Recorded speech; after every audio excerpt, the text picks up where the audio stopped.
ngoba abantu bakithi bayatha ngayo okunye ngifuna ukuzwisise uZAPU iparty yabantu bonke amakhalanga amatonga amandebele amashona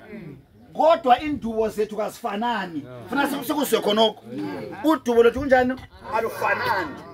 thina singabantu bemathebeleland silodubo olungafani lwabanye yikho bona le goli kwakhona sahamba uqala abanye bethabile kuthiwa ilizwe selibuyile thina besigijinyiswa la thina besibulawa la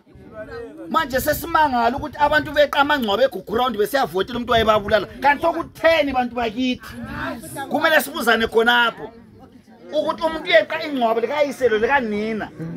ababulwa iguguround ayevotela umbulali kayiselo nina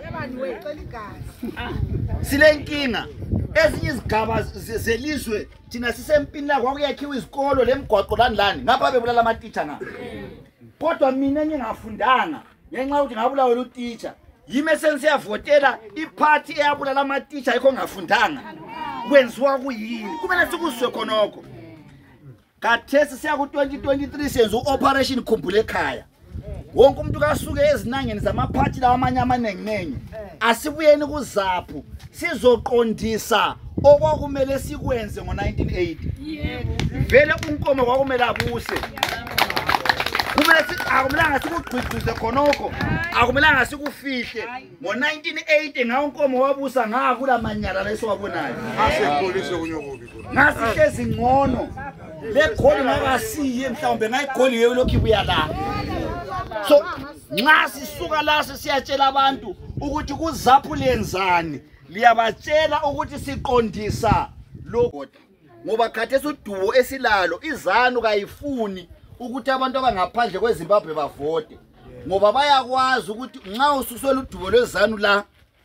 ungavota usegoli vele ngeza kuvotele irabish enjani ekususekini kodwa into esimangalisayo ukuthi abazali babo bavotele irabish exotsha abantwana ngikhaya yikho sesile problem khona apho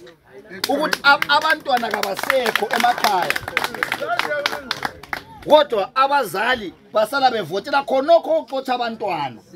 khathesi abantu bayachiswa abantwana benu njengezibi kodwa umuntu ubhizi uvotela izanu kumele sikubuze konke kanti ukuhamba njani namhle kuseni ngibhali. My name is Mtulisi Hanana amongst